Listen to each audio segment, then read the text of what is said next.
د قیامت ته راتلو یو علامه یو نښه دا ده چې په خلکو باندې به د دین د خبرې ډېرې مسلې به ګډې وړي شي په وجه د دې په وجه چې علما به کم شي او کم خلک که چېرته دعوت ورکوي هغو کې به هم فساد وي که یو سړی وایي چې مختصر یې راته ووایه مختصر دا دی چې دینداري به په خلکو کې ګډه وړی شي د دین مسلې به ګډې وړي شي څوک به حلال ده بل به حرام ده څوک یې خیال نه کوي او څوک چې څه دې وکړو کوه وجه څه ده خلکو کې به فساد عام شي او کوم چې دعوت ورکوي باقي به هم فساد دي داسې به کېږي چې دعوت به ورکوي هغې هم فساد دي په خپله به هم په دین باندې صحیح عمل نه کوي او کوم چې ربانیین علما دي الله والا هغه به لږ شي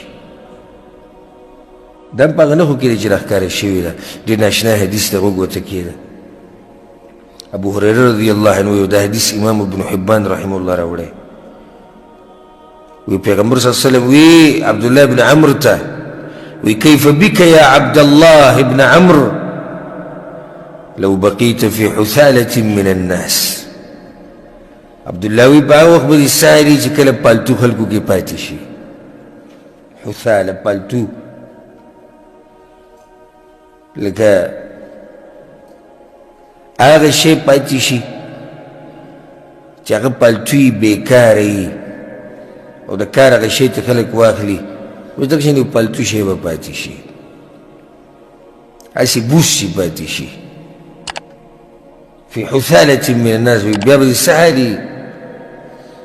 هغه ورته ویل وذاک ما هم یا رسول الله ای د الله پیغمبره دا به کله کېږي او دا څه حالات دي او دې خلکو له به څه چلېولې او دا خلک به ولې داسې پالتو شي او ولې به په دوی باندې دین ګډوډ شي څه وي ذاک اذا مرجت عهودهم الله اکبر ذاک اذا مرجت عهودهم واماناتهم عبدالله وی چې کله د مسلمانانو لوزونه پاخه نه وو او چې کله د امانت خیال نه ساتو وصاروا هكذا دې دپاره دا حدیث مو ووي او ټول به داسې ګډوډ شي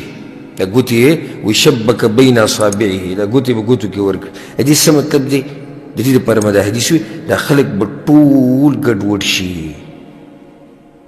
دیندار او د بې دینه به پته نه لګي د حلال او د حرامو به پته نه لګي بس یو حل به هر سړی چې خېټه به ډکه کړه او شهوت یې پوره کړي داسې وخت به راشي خو دا به کله چې کله امت د امت خلکو کله لوزونه ماتول او د امانتونو خیال یې نه کو او ټول داسې شو ګډوډ شو فساد به عام شي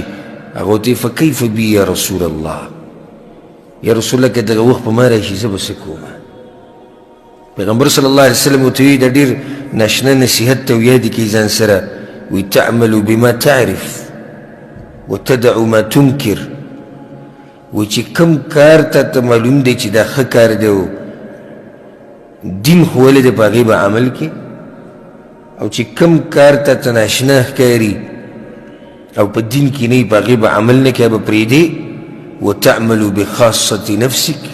او د خپل ځان غم به کې صرف وتدعو عوام الناس او عام خلک پرېږده چې څه کوي کوي به خو ته به غم د څه شروع کړي د خپل ځان غم به شروع کړي ځکه یو حدیث کې داسې هم راځي امام عبدالرزاق امام احمد بن حنبل امام ابو داود دې ټولو راوړی عبدالله بن عمر وایي موږ د پیغمبر صلی الله علیه وسلم سره ناست چې د فتنې تذکره وشوه چې قیامت ته نږدې به داسې فتنې راشي او داسې پیغمبر صلی الله علیه وسلم وایي اذا رأیت الناس قد مرجت عهودهم وی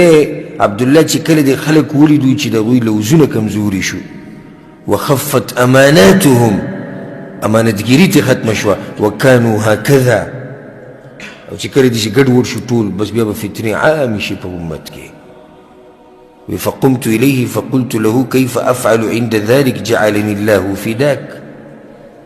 وإذا بس پاسې ما چې یا ای د الله رسوله الله مې درنه قربان که الله مې درنه زار که زه به څه کوم په هغه وخت کې یو ما ته وي چې الزم بیتک کور نه به یې ډېر مه وځه واملك عليك لسانك، دا جبه دي بیا په کنټرول کې ساته. وخذ ما تعرف ودع ما تنکر، چې کم کار د ته ښه ښکارېدو په هغې عمل کوه، چې کم د ته بد ښکارېدو ناشنا و په هغې عمل مه کوه. وعليك بأمر خاصة نفسك، او د خپل ځان غم کوه. ودع عنك امر العامه، او د عامو خلکو مسلې پرېږده، خو د خپل ځان غم وکړه. په دې فتنو کې چې سړی صرف خپل ځان بچ کړي، دا مې لویه خبره ده. نو دې حدیث کې دا نښه واضح شوه. لکه یو حدیث کې بل حدیث کې راځي، به ته بیان کو. امام احمد بن حنبل رحمه الله راوړی، امام ابو داود، امام ابن ماجه. كيف بكم وبزمان يوشك ان ياتي، ستاسو بس حالي پیغمبر صلی الله علیه وسلم یو زمانه به داسې راشي يغربل الناس فيه غربلا وتبقى حثالة من الناس. وی په هغه وخت کې به تاسو څه کوئ چې يغربل الناس فيه غربلا، یعنې خلک به ټول بېدینه شي، ټول به په دنیا پسې منډې وهي، او پالتو خلک به پاتې شي. قیمتي قیمتي مؤمنان مسلمانان به ټول ختم شي. څنګه کله به کېږي دا؟ قد مرجت عهودهم واماناتهم فاختلفوا وكانوا هكذا. لوزونه به ټول کمزوري شي، امانتونه به ټول ختم شي، خیانت به عام شي، او خلک به ټول ګډوډ شي. د دینداره د بېدینه به پته نه لګي، د دین د مسلې به پته نه لګي، حلال او حرام ته به خلک نه ګوري، ټول هر څه به ګډوډ کړي. نو په دې کې پیغمبر صلی الله علیه وسلم بیا دا نصیحت کړی چې تاسو به د خپل ځان خیال کوئ. دې حدیثونو نه دا نښه واضح شوه چې کله د امت مشران علما او د امت نیکان علما او ربانیین علما چې کله دوی په امت کې ختم شو او جاهلان خلک پاتې شي، نو په هغه وخت کې به د خلکو لوزونه ګډوډ شي، د خلکو دین به ګډوډ شي، د خلکو دین به خراب شي، د خلکو دینداری به ختم شي. ګوره پیغمبر صلی الله علیه وسلم څه ووایي؟ وایي داسې به شي. د دې څه مطلب دی چې دا ګوتې به ګوته کې ورکړې، چې د امانتګر به پته نه لګي، د خیانتګر به پته نه لګي، د دینداره به پته نه لګي، د بېدینه به پته نه لګي، د رښتینې به پته نه لګي، پکې د دروغجنو به پکې پته نه لګي، هر څه به صحیح، هر څه به ګډوډ شي. دا یو ناشنا نښه پیغمبر صلی الله علیه وسلم ذکر کړې، هر څه به ګډوډ شي. زموږ دې حالاتو ته سوچ وکړه. بس دنیا کې ژوند تېرول غواړي، وایې د مرګه پورې ژوند تېرول دي بس. ښه نو د دې ژوند څه اصول خو شته که نه،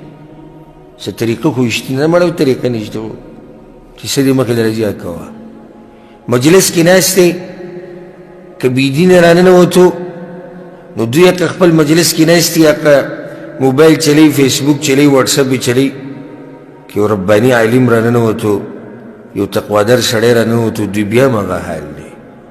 نه د عالم څوک لحاظ کوي، نه د مشر څوک لحاظ کوي، نه د عزتمند سړي څوک لحاظ کوي، او بس خپل کار کوه. او بیا پکې لا دا هم وایي په مزدورو کې څوک غم خادیانې نه کوي، نه د چا سره راشه درشه کوي، نه د چا تپوس کوي. په مزدوري کې خو یو منډه وي عالم. او چې کله دی په دیره کې ناست او چېرته دینداره خلک راننوځي، نو د ټولو د مخونو رنګ څه شي؟ بدل شي. دا خو بیا ګیرو والی دی وایي. داسې تنګ شوي دا خلک د دیندارو نه، هر څه ګډوډ شوي د دیندار او د بېدینه، او ټول یو شان دي، یو تله کې اچولي دي، یو تله کې. چې چا ته م اواز کوي، ای امیر صاحب، ای شیخه، ای مولوي صاحب، قدر کوه، د عالم دی، د تقوادار دی، د دیندار دی، د الله ته نږدې دی. نه نه نه، استاد جي دام دی، استاد جي هغه بل هم دی، هغه ډول مول چې وایي هغه ته هم استاد جي وایي، هم استاد جي دی، او ده ته هم استاد جي، او یو شی کته وبره په یو مجلس کې به کېنولي. هر څه ګډوډ شوي دي. دا کله چې کله د امت تقوادار علما او پوه علما الله واغستو، او د علم کمی په امت کې راغی، او امت پرېښودو قرآن او حدیث، او امت پرېښودو خپل دین، او امت پرېښودو خپل اصلي مذهب او لاره، نو بیا د امت ته حال شو کوم چې پیغمبر صلی الله علیه وسلم بیان کو، ګوتې په ګوتې کې ورننویستې وي، هر څه به ګډوډ شي. ته به یو بازار ته ننوځې، چیرې زه د چا نه سامان علم خو چې د رښتیني سړي نه والم په ټول بازار کې به وګرځې خو رښتینی به ته نه میلاوېږي او که یي نو هغه په دې دروغجنو کې ګډوډ شوی دی پته یې نه لګي چې کوم ځای کې دی لکه زما سره دا پیسې دي او لس زره ریاله دي چا سره ږدمه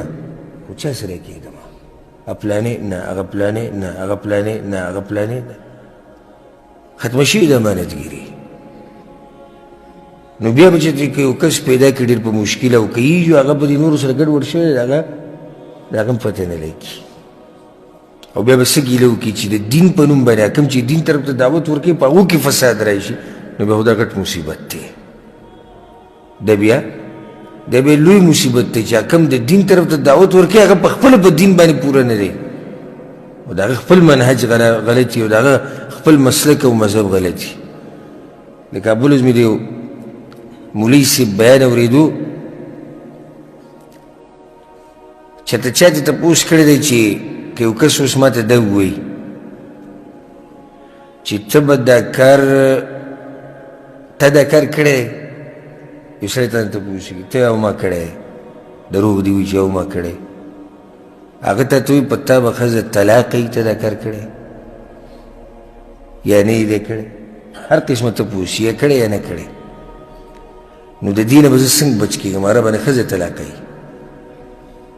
نو زه به څنګه بچ کېږم جواب د یو نام نهاد مولا چې یو سړی د دعوه کوي چې زه مولا یم او دې عوامو ته د دوکو دړکو لارې ښیي او هیلې ورته ښیي نو د هغې ډېرې لارې دي هغه هم ډېرې ذکر کړې موږ اوس تفصیل نشو کولی یوه لار پکې دا ده چې ته به دا ووایې چې په ما به ښځه طلاق کوي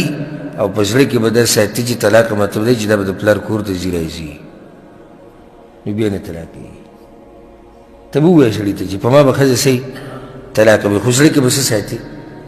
د پلار کور ته به ځي راځي دا مذاق نه دین پورې هغوی بلې یو طریقې هم شتې طلاق مه وایه طلاق وایه طلاق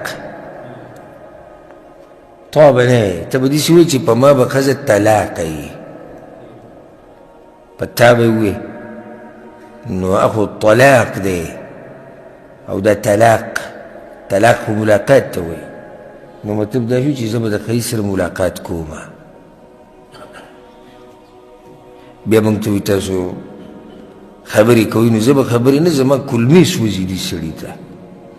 چې په دین پورې مذاق کوي ټوکې کوي د انسان د زړه داسې چسارې وکړي لکه سم چې ګرم شوی یو ته پې اوبه ور واړې غوسه شي سړی چې لکه نو اوس د عمي نه به زه څه ګیله وکړم عمي که دوکې دړکې کې د الله په دین پورې مذاق کوي خو جو عمي دی نه پوهېږي ته سره د دې دعوې چې زه مولا یم دعوه ده صرف مولا ورته موږ په دې وایو چې عام خلک ورته څه وایي مولا وایي ته دعوه د دې کې چې زه مولا یم او بیا خلکو ته د طریقې ته یې طلاق ووایه ته یې طلاق ووایه دا څه خبرې دي ما ته به خپلې ورځ یو کس خبره کوله وایي زموږ د ترې زوی ښځه طلاقه کړې وه او خو صحیح طلاق یې به یې چولي بیا ګرځېدو چې څوک را دا اوس حلاله کړي نو هغه ټولو علماو ته وایي چې نه کېږي دا خو ته درې طلاقه ستا شمارلی کېږي یا یو طلاق هر څومره خو طلاق ستا واقع شوی دی نو بیا دی چې ته څوک یې پیدا کړی پیسو والا مولوي صاحب پیسو والا پکې مشتي کړی په پیسو کار کوي هغه ویلي چې دا نه کېږي دا خو طلاق نه به په دې واسکټ کې ورته یو څوک کېښودي هغه وایي دې له موږ کتاب وګورو دې اسانه مسله خو نه ده زموږ په دې ملک کې ګورې د دې کیلو والو مولایي دا وایي چې د پلاني کلي مولا دی یعنې د دوی مسله خپې ولا اوبوته کول دا د ده کار دی او د دې کلي والو مسلو له پرتوک جوړول دا د دې مولوي صاحب کار دی او دا چې د خانانو مولا دی او دا د پلاني خیل او د پلاني خیل مولا دی د هغوی دپاره لګیایي بیا خانمایسي چې وکړو وایي هغه ورته وایي چې راشه کښېنه ټول ته پوښتنې دې کړي دي بیا ورته وایي چې تا چې طلاق ورکو تا څه ویلي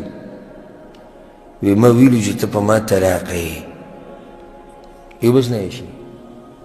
څنګه نه یې شي وی تا خو طلاق ویلي په عربۍ کې طلاق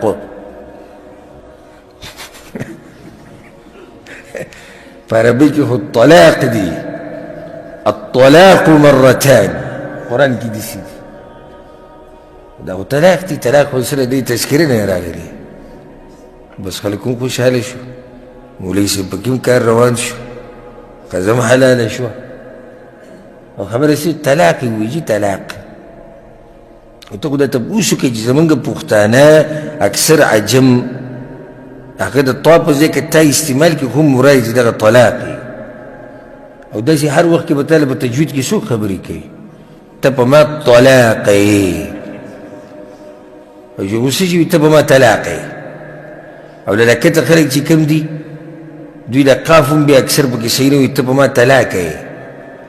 نو چې د قاف نه دې کاف جوړ کړي بیا خو مسله ښه اسانه شوه بیا خو له منډه نه یې طا وي او نه یې پکې قاف وي نو طلاق نو طلاق څه شی شو دغه زمانه ده چې هر څه به ګډوډ شي د حلال او د حرامو به څوک خیال نه کوي پالتو خلک به پاتې شي دینداره خلک به لږي نو کوشش دا پکار دی چې په داسې زمانه کې د پیغمبر صلی الله علیه وسلم په دې وصیت عمل وشي هغه څه دی عبدالله بن عمرو ته څه وایي الزم بیتک په خپل کور کې اوسېږه ولې ګوره ډېر وخت په کور کې تېروي د زما تاسو ته نصیحت دی ډېر وخت په کور کې تېروي بهر پالتو مه وځئ که وځئ کار له مزدورۍ له یا ضروري خپل څه سامان راوړو یا د چا ملاقات ته بس نور پالتو بهر ګرځېده چې څومره ته بهر پالتو وځي فتنې دي او په فتنو کې بنخلي په یو فتنه کې بله فتنه کې بله کې بل ګور رسول صلی الله علیه وسلم څومره ښکلی نصیحت کوي دا ژبه دې کنټرول ساته څومره ښکلی نصیحت کور کې کښېنه او ژبه څه کنټرول ساته زه خپل ځاني اکثر کور کې ډېر وخت تېروم زه اکثر د کور کې راته هم داسې وي بعض ملګري مو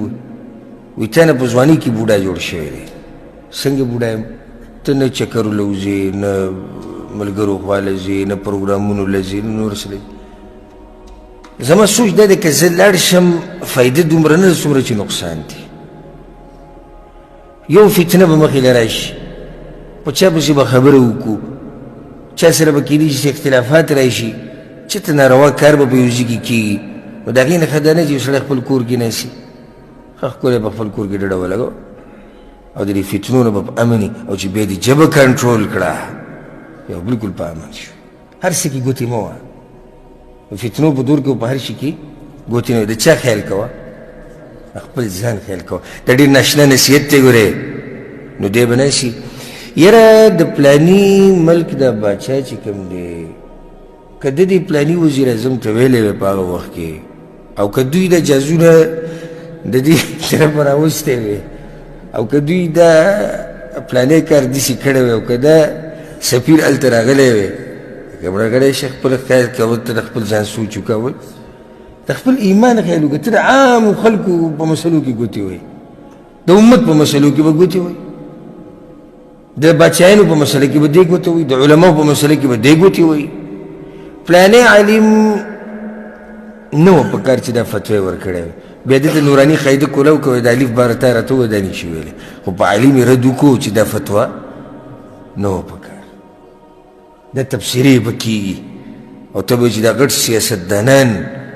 او غټ عالمان او غټ ساینسدانان را جمع شوي دي لکه دا هر څه پرېږده ژبه دې کنټرول ساته جا خبره ته جوړه کړي دا ژبه یو ورځ ورته جاښه جوړه کړي دا چې کوم سړی ډېرې خبرې کوي الثرثارون پیغمبر صلی الله علیه وسلم حدیث کې ذکر کړی ده د خبرو دا مشین چې خبرو مشین اکثر د خپلې ژبې نه راګېرېږي داسې ده که نه ده لګیایي نو چې دا دومره وخت لګیا دی نو څوک دا ګارنټي ورکولی شي چې ده به دا ټولې خبرې د ژبې نه ښه برابر وځي یو ناغوړنده به پکې راوړي لازم او د هغې د لاسه به ګیر شي نو ځکه دا خبره یې د ساتئ وي خبره چې دې نه یې کړي نو ستا په کنټرول کې ده او خبره چې دې وکړه نو بیا ته ده خبرې په کنټرول کې نو ژبه په احتیاط استعمالوئ ډېرې خبرې مه کوئ په فتنو کې ګوتې مه وهئ عام د امت په مسلو کې ګوتې مه وه د خپل ځان غم وکړه یو سړی یو شي کې د هغه خبره کول نه کول نه فایده شته نه نقصان شته، بلکې نقصان یې دا دی چې کیدای شي نقصان کې پرېږدي او فایده نشته. نو پیغمبر صلی الله علیه وسلم څه وایي؟ کور کې کښېنه، ژبه کنټرول کړه، د خپل ځان خیال کوه، د خپل ایمان خیال وکړه. او بله چې کوم کار درته برابر ښکاري شریعت نه ثابت وي په هغې عمل کوه، ناروا نه ځان لرې ساته او خلکو ته مه ګوره چې خلک څه ته ناروا وایي او څه ته ښه وایي. ځکه چې هلته به هر څه ګډوډ شي که نه، نو کیدای شي چې خلک ناروا ته څه وایي؟ روا وایي او روا ته به ناروا وایي. نو ته به دې ته نه ګورې چې خلک څه وایي، ته خو پیغمبر صلی الله علیه وسلم وایي خلک ګډوډ شوي، ته به ګورې چې قرآن او حدیث څه وایي. ښه دا ورور تپوس کړی دی چې ما یو پیر قسم خوړلی و په قرآن باندې او اودس مې نه و، نو دغه قسم وشو که ونه شو؟ او بل دا چې یو پیر مې خوړلی و 3 پیرې نه و. جواب د دې مسلې هغه دا دی، اولنۍ خبره دا ده چې په قسم کې دا شرط نشته چې دا به 100 پیري، دا به 3 پیري. یو پیري چې قسم وکړو دا کافي وشو. دویمه ده قسم دپاره لازم نه ده چې دی اودس په حالات کې بې اودسه سړی چې قسم وخوري د دا اودس هم څه دی قسم یې صحیح دی. دا بعض ما اورېدلي چې کله مجبوره کې قسم بخوري وایي زه وبخورو اودس به نه کوو، مطلب چې به دې به بچ شي. قسم دی که ته د اودس په حالات کې کوو، قسم دی که ته د اودس په حالات کې کوو که بې اودسۍ په حالات کې کوي. خو دومره ده چې کله د اودس نه نو بیا به قرآن باندې لاس نه لګي. دلته ته یو فایده ذکر کومه، په قسم کې لازم نه ده چې ته په قرآن لاس کښېږدي. او شیخ ابن عثیمین رحمه الله دا خبره ذکر کړې ده چې د قسم دا مسلې هغه بیانوي، بیا به کې دا خبره ذکر کړې دې ته څه ضرورت نشي چې ته قرآن راوړې یو سړي ته چې په قرآن لاس کښېږدي. بیا ډېره ناشنا خبره کړې ده، وایي دا طریقه د سلفو په وخت کې نه وه، اگر که جایز ده. لکه په دې کې دا فایده ده چې دا سړی یریږي بیا ډېر، لکه چېرته قاضي داسې قسم ورکړي، یو عالم ورکړي، دې به سړی یریږي، نو صحیح ده.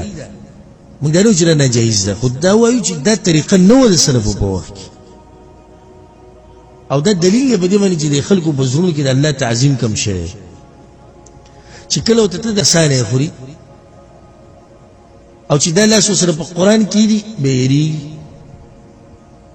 دا خو یو شی شو، په قرآن کې ته لاس ږدي او که نه ږدي، دا چې د قسم د الله په نوم وخوړو په دروغه او لاس دې په قرآن کې خو په دروغو د قسم وخوړ، دواړه یو شی. دا یو فایده یې د ساتي، ګوره ناشنا فایده. اکثر ملګري به اول پرې راوړي، دا ناشنا طریقه نن سبا بس مشهور قرآن ولا راوړي، هغه زه اودس وکړي او بیا هغه قرآن بعضې په سر کېږي چې خبره کې قرآن به کوم ځای ښودی؟ په سر یې ښودی. نو دا طریقې د سلفو په وخت کې دا نه وې. ته یو سړي له قسم ورکې قرآن ورکې دقه شان ورته ووایه حدیث یې ووایه، بس خبره ختمه شوه. په قرآن باندې لاس ایښودو ته ضرورت نشته. نو دې ورور ته موږ دا وایو که ته ځان د دې قسم نه بچ کول غواړې نو بچ کېدی ته نشي. قسم دې صحیح دی، لازم نه چې 3 پیرې وي او لازم نه چې اودس دې برابر وي. بې اودسۍ کې انسان قسم خوړی شي. والله اعلم. د هغې نه بعد یو ورور ناشنا سوال کړی وی آیا د یو مسلمان دپاره دا جایز دی چې د یو مذهب نه بل مذهب ته واوړي؟ لکه د امام شافعي د مذهب نه امام ابو حنیفه مذهب ته واوړي، د امام ابو حنیفه هغې نه امام شافعي ته واوړي. الجواب، دې مسله باندې ما ډېرې خبرې کړي او اوس که زه تفصیل لاړ شم نو ټایم به رانه په دې کې ولګوي، څو سوالونه پاتې یم چې دې جواب ورکړو. لنډه خبره دا ده، الله په قرآن کې څه وایي؟ فإن تنازعتم في شيء فردوه إلى الله والرسول. مؤمن باندې دا لازم دي چې دې په دلیل عمل وکړي. اوس که دا دلیل د امام ابو حنیفه رحمه الله سره دی، که دا دلیل د امام شافعي سره دی، که امام مالک امام محمد چا سره چین دی، نو ته به ګرځې په څه پسې؟ ګرځې به په دلیل پسې، مذهب پسې به نه ګرځې. دا د مسلمان شان او طریقه ده چې کم ځای ته دلیل تاو شو ته ورسره تاو شو، کم ځای ته حق تاو شو ته ورسره تاوشه خدا به کې نشي د زما مذهب د دین او ته ناروا دي دی بازو دي سم وې دا وړه خبره وړه نه خطرناکه خبره د دې مذهبونو ده ځکه چې دې ته خلک را رسول دي وې زمنګ د مذهب نه چې څوک زیاده ناروا دي او زمنګ دې چې څوک راوړي نو داسې دا روا دي زمنګ دې نه شوړې خو زمنګ دې ته راوړې دي د خود کفر او د اسلام مسلې ته جوړه کړه نو د الله نه یره پکار ده او د دې قسمه خبرونه ځان لري ساتي یو سوال کړی دی چې په دې کې څه حکمت ته چې امام د منځنه بعد مخ را ګرځي مقتدیانو ته او آیا دا خبره صحیح ده وای موږ اورېدلې دا خبره چې د امام مخ را ګرځول د دې دا مطلب دی چې اجازه دې ورکو که څوک د جمعات نه وزینو وتیش الجواب بالله التوفيق بصحيح بخاري کې دا روایت ته د سمور بن جندب رضی الله عنه او باقي کې دا دي چې رسول صلی الله علیه وسلم منځ کو كان النبي صلى الله عليه وسلم اذا صلى صلاه كله چې رسول صلی الله علیه وسلم اقبل علينا بوجهه دا مخ به موږ ته راوړو وصحيح مسلم کې دا روایت ته د برا رضی الله عنه چې كنا اذا صلينا خلف النبي صلى الله عليه وسلم موږ چې د رسول سره منځ کو نو زموږ به دا خو چې خې طرف ته کینو ځکه چې رسول سم په دغه طرف راګرځېدو مخ به راړو نو چې منګي وی او دغه طریقه به کې نشته دا مرور غونته کې کېناستنه نه مخ راړولې دي او نه مخ دیوال ته دي کو ګس طرف ته کېنو کو خې طرف ته کېنه نه مخ براړې اقبل علينا من ته مخ راوړو بوجهه په مخ ټولو ته راوړو اولنی خبره خدا د رسول سم د طریقو چې سلام به وګرځو محراب کې دي سلام به وګرځو نو مخ به دیوال ته استغفر الله به درې پیری وي یا کوم علما چې مخ کې الله اکبر به وي به درې پیری استغفر الله به وي اللهم انت السلام ومنك السلام تباركت يا ذا الجلال والاكرام دا به وي د دین بعد به مخ را ګرځو دومره ټیم باغ نه شو او مخ به دیوال ته او مخ به قبله ته به مخ را وګرځو بیا راځو دې مسلې چې نه شو او مخ به دیوال ته او مخ به قبله ته به مخ را وګرځو بیا راځو دې مسلې چې دې کې څه حکمت نو مخ کې دا خبره ساتي چې رسول صلی الله علیه وسلم ګوره خې طرف ته مرا ګرځیدل او ګس طرف ته هم را ګرځیدل نو په دې کې اختلاف جوړول نه دی پکار که امام په خې طرف راو ګرځید او که امام په ګس طرف راو ګرځید دا ټول جایز دي امام ابن حجر رحم الله نور علماء په دې کې ډېر حکمتونه ذکر کړي یو حکمت دا دی وې د دې لپاره به مخ را ګرځي که چاته سم مسلې نو چې تاسو وکړي مقتدیان دي موږ کې غلطي وشوه بل سم مسله ده نو چې د امام نه تاسو وکړي دویم حکمت به کې وې دا دی تعريف الداخل بأن الصلاة انقضت كسوق جمعات ترى نوزي نجاغت بتا حکمت ذکر کئی چې دا امام چې د مقتدیانو نمخ کې ولاړل دا غوینه غوره دی سدي غوره نو چې کله موږ ختم کو سلام وګرځو نو وس ورته مخ راواړه غورواله دی وس ختم شو وستر دوی مخ کې نه ودي سره یو شان والله اعلم بعض علما دا حکمت بکیم ذکر کوي خدا ولني حکمتونه سدي واضح دي والله اعلم دا ورته پوښ کړي وي موږ د بعضو خلکو نه دا ورېدلې چې کله یو سړی په منځ کې ولاړی نو سنت طریقه دار چې د دوخ په منځ کې یو لږه پرې دی نو آیا دا ثابت دي د حدیث نه وکنه الجواب دې مسله کې ما بخپل بحث کړی او لټون می کړی دی چې څه دلیل دي چې پیدا شي چې باغې کې دا خوې شي چې د دوخ په منځ کې به څومره فاصله پرې دی خو په دې باندې دلیل نشته وګد حدیث ته څومره صحابه کرامو چې د رسول صلی الله علیه وسلم نقل کړی دی بګنی دی لکه ابو حمید الساعدی رضی الله عنه لس صحابه کرام ناسو او هغه د رسول صلی الله علیه وسلم منځ وکړو هغه شان منځ کو څنګه چې رسول صلی الله علیه وسلم بیا په اخره کې وی هکذا كان يفعل النبي صلى الله عليه وسلم رسول بدیش کو پای کې د ذکر نه کړي نو په حدیثونو د نه ثابت څوک چې یو لې شو یا سلور ګوتی وي دا ټول به دلیل خبري نو یکو بس کې بدا چې څنګه چې ستاره بدن دې څومره چې ستاره بدن دې د دې په اندازه باندې وخت په کولاو کې چې ته به تنګيږي نه چې استخپا د خواته ملګری خپې سره ولګي او وګده وګي سره ولګي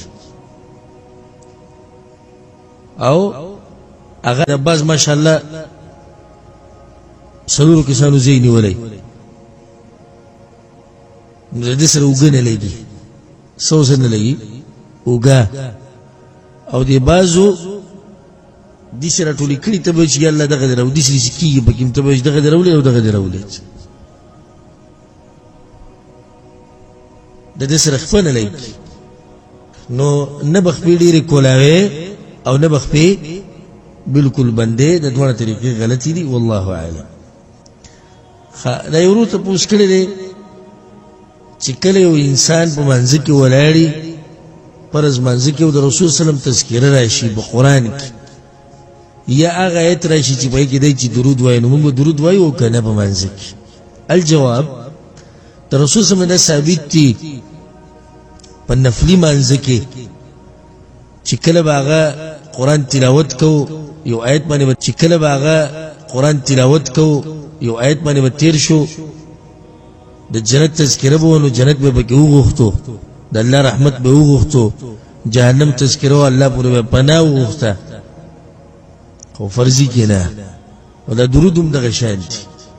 نو په نفلي منځ کې سره ولاړی او پر رسول سم باندې درود وای نو دا جایز دي روا ده خو فرضي منځ کې د لپاره څه دلیل نشتی والله اعلم ته ورته پوښ کړی چې زه چشمه په سترګو کومه نو دې چشمو سره سجده لګول صحیح دی او کنه الجواب پدې کې څه حرج نشتی چې کله انسان سجده ولګي او د تندې او پوزه د زمکه سره لګي او د چشمه په سترګو کړي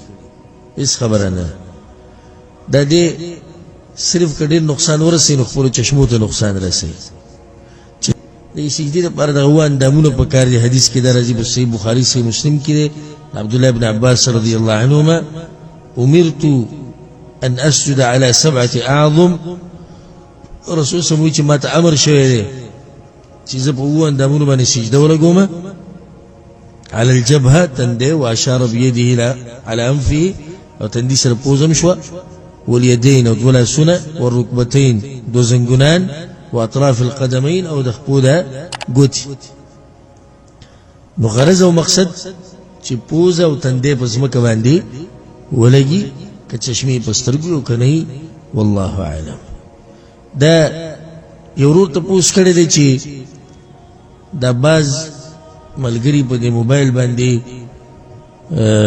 په دې ټلې باندې تلاوت لګي او یا به بانګ لګي یا بل څه ذکر په لګي دا روا دي او کني روا الجواب دانی روا دي او کني روا الجواب دانی دی روا دي کې به ادبی د قران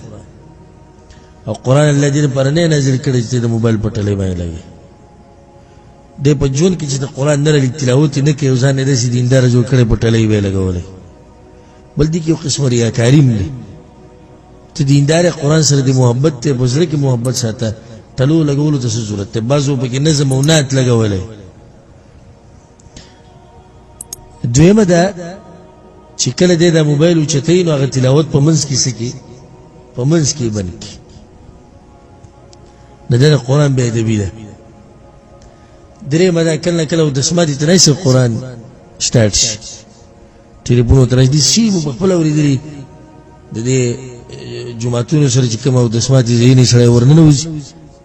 اکثر دنه یو کس او د سمادي تناسي او په موبایل کې بانک شروع شي یا تلاوت شروع شي په موبایل کې بانک شروع شي یا تلاوت شروع شي نو دا لګول ندی پکار والله اعلم دا ورو سوال کړی دی چې ماشوم سنت کول څه حکم لري او بیا چې کله ماشوم سنت کې زموږ په علاقو کې دی چې خلک د خوشحالۍ نه بیا یو پروګرام او روټۍ کوي نو دا جایز دی او که نه؟ الجواب سنت کول دا الک د پاره د واجب دی او د جنۍ د پاره څه دی؟ دا مسله ما ذکر کړې د مشکات په درس کې د جنۍ د پاره څه دی؟ سنت دی. هلته موږ ښه تفصیل کړی دی او د هغې دلایل هغه موږ هر څه بیان کړي وو. د هلک دپاره واجب ده او په وړوکوالي کې کول غوره دي، ځکه چې دی لوی شي نو بیا ورته مشکلې بیا تالی شي اوس پروګرامو کې روټۍ کې انشاءالله دې کې بس حرج نه. امام ابن قدامه رحمه الله بخپل کتاب المغني کې دا خبره کړې ده چې دا جایز عمل دی که څوک یې وکړي نو دې کې څه حرج نشي. دغه شان سعودي عرب چې کوم د فتوا کمیټي ده او علما دي هیئت کبار العلما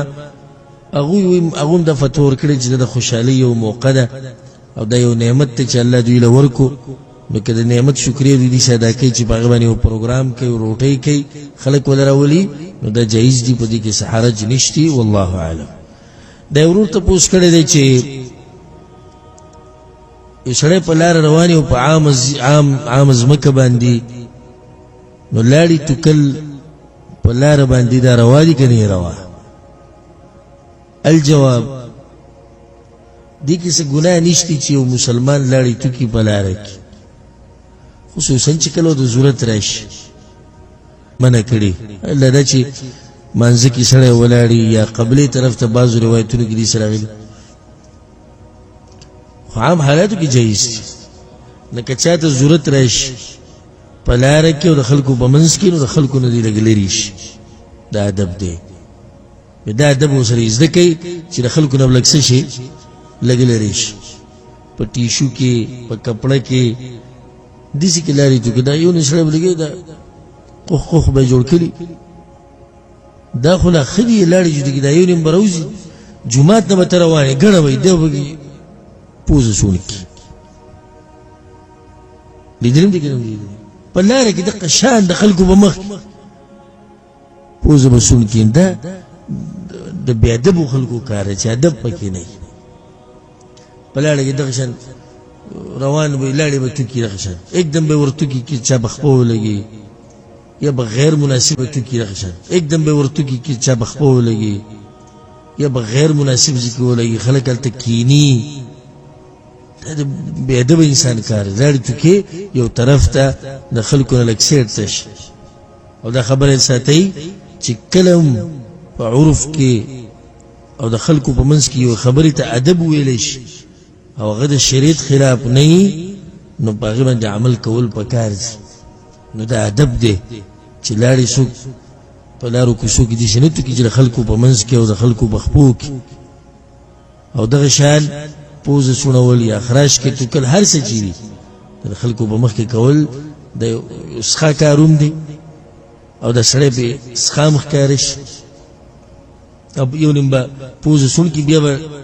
لمن باندې لاس پاک کړي. او سخته کرکه کېږي داسې خلکو نه په لمن باندې به لاس پاک کړي یا به لمن باندې پوزه پاکه کړي یا لمن یې قشن پاتې شي. نو داسې نه ده پکار. اوچت انسان پاک مسلمان دغه دا خوی نه وي. والله اعلم. د ورو تپوس کړی دی چې زمونږ یو خپل په باتروم کې مړ شوی و د اودسماتي په ځای کې، نو آیا دا دلیل دی په دې باندې چې دا سړی بېدینو او که نه؟ الجواب دا ډېر ښکلی تپوس کړی دی ورور. داسې ډېر کېږي چې یو سړی مړ شو د اودسماتي په ځای کې خبر راځي داسې وختن په وختن راځي پلانې وایي اودسماتي ځای کې مړ شو. د دې نه موږ دا نتیجه راویستی شو که نه چې دا سړی بېدینه که نه دیندار و؟ نو جواب دا دی چې دې نه موږ دا نتیجه نشو راویستی، ځکه چې دا خو تقدیر کې لیکلی شوې خبره ده. شریعت کړی بیا هم څه خبره وه، خو شریعت دا خبره نه ده کړې چې یو سړی د اودس ماتي په ځای کې مړ شي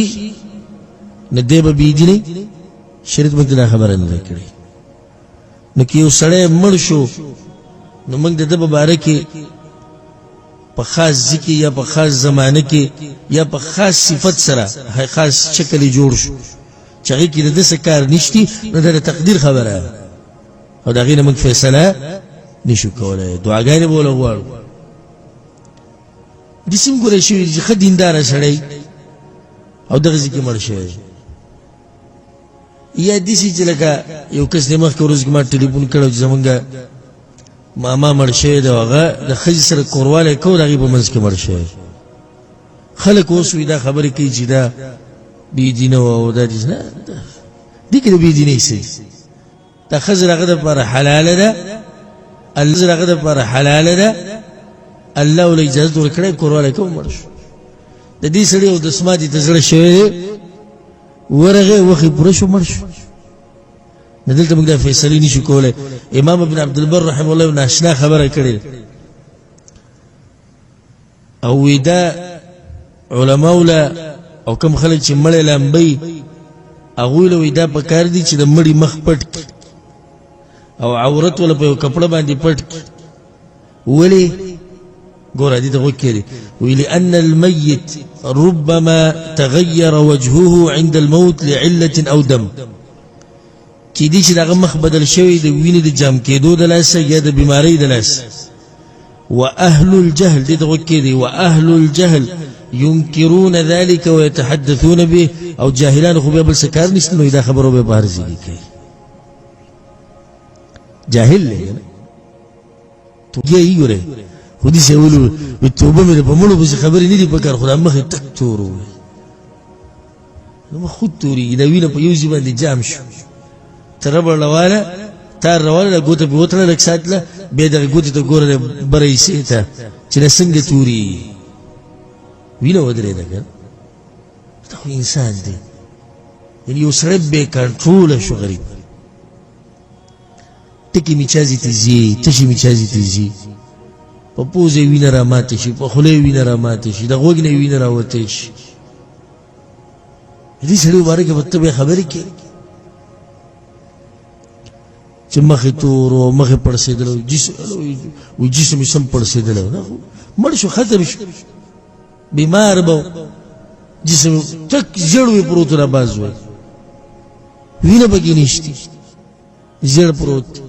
نو انسان چې بیمار شي څه شی ته جوړ شي تاسو لیدلی شي څه شی ته جوړ شي تاسو لیدلی که نه بیمار شي سړی چې بیمار شي تک زیړ شي کمزوری نو چې مړ شي هغه روح دې وځي او هغه هر څه دې ختم شي د هغې نه بعد هم بیا موږ دا خبره کوو چې دا څنګه وه دا ولې نو په مړو باندې پرده اچوئ ها که چېرته د یو مړي خبره کیم د عبرت دپاره نو خلکو ته یې ښایه مه نوم چېرته یو ځای کې تا مړی لمبولی او دا تا پېژندو چې سخت ګناهګار او مرګ وخت کې حالات ډېر بدل شوي تا واقع بیان کړی دپاره چې خلک د ګناه نه ځان بچ کړي د ګناهونو نه بیان یې کړه خو بغیر د دې نه چې دا څوک و دا مه ښایه چاته نو دا د مسلې جواب شو اخرنی سوال به ذکر کو دا ورو سوال کړی دی چې کله امام مونځ ختم کړي سلام وګرځي نو مقتدي د جماعت نه کله وتی شي د امام د مخ راړولو نه بعد به وځي که نه مخکې ترې وتی شي الجواب چې کله امام سلام وګرځو نو مقتدي له وته څه دي دا جایز دي غوره ده د علما دا وایي چې د هغه وخته پورې موځي چې څو پورې مخ نه یې راړولی دا طریقه څه ده غوره ده او د دې نه غوره دا ده وی اله پاسه وځه چې کله امام وځي دا خو په ډېرو لږو خلکو کې ده دا ټول نه بیا غوره طریقه ده امام پاسې د جومات نه وتو به ته وځه دا تعدیل ډېره ده بس بیا صبر وکړه چې امام مخ راواړی چې امام مخ راواړو بس بیا ته وځه که د دې نه زیات ضروري خو احتیاط پکاري خصوصا دي چې هغه رونو ته نصیحت چې هغه د خلکو په دې سټونو وړي او ځان رسي دروازې ته دا ناروا کار دي ته مسلمانان تنګې لاري کولاوي د سید او مسلمانان تنګول د دینه بځان لري ساتي بل دومره تعدی ته ضرورت نشته کې دي شي د امام په منځ کې دنه خطا شوی سو واجب کار ته پاتې شوی او سجده سهو کې دي شي نشي کېږي هغه چې امام وي السلام علیکم ورحمت الله ګستر ته سلام ځوان دنګلی ا دروازې سره وریدو الله اکبر سجده ولا غوړ امام اوس بس کېږي نو دومره صبر خو وکړي چې امام مخ راوګرځي چې مخ راوګرځي د پاره غشته تاجی د زوس او موږ وی چې دینه غوړه دار چې کله وځي د امام سره یو ځي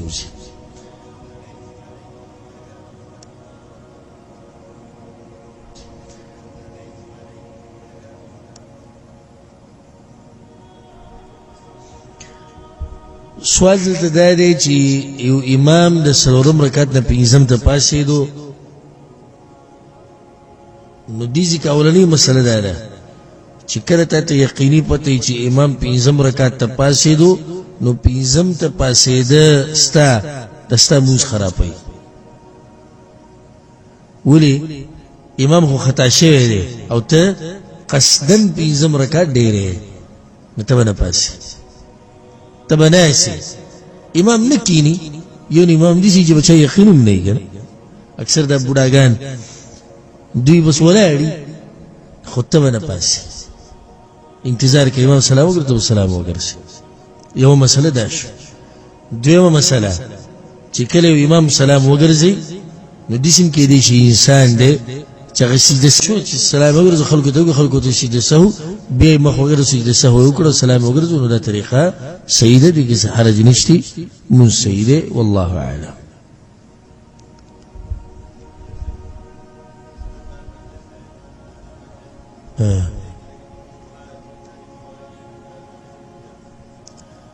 ندی ثابت در رسول صلی الله علیه وسلم نه او د صحابه کرامو نه چې هغوی داسې علمي مجلس په آخره کې دعاګانې غوښتلي سره د لاس اوچتولو نه دي ثابت هغوی نه دعا غوښته رواج او جایز دي خو د هغې سره لاس اوچتول څوک چې دعا غواړي هغه او څوک چې اوري د هغه دپاره دا نه دي ثابت نو یو کار چې د رسول صلی په زمانه کې یو واقعه یو کار شوی د هغه به یو کار نه کړی موږ به مقشان کوو دا درسونه د بیانونه د وعظ او نصیحتونه د رسول په زمانه کې شوي که نه شوي هغه به دا کار نه دی کړی صحابه هغه به دا کار نه دی کړی صحابه کرامو نه دی کړی موږ به هم نه کوو والله اعلم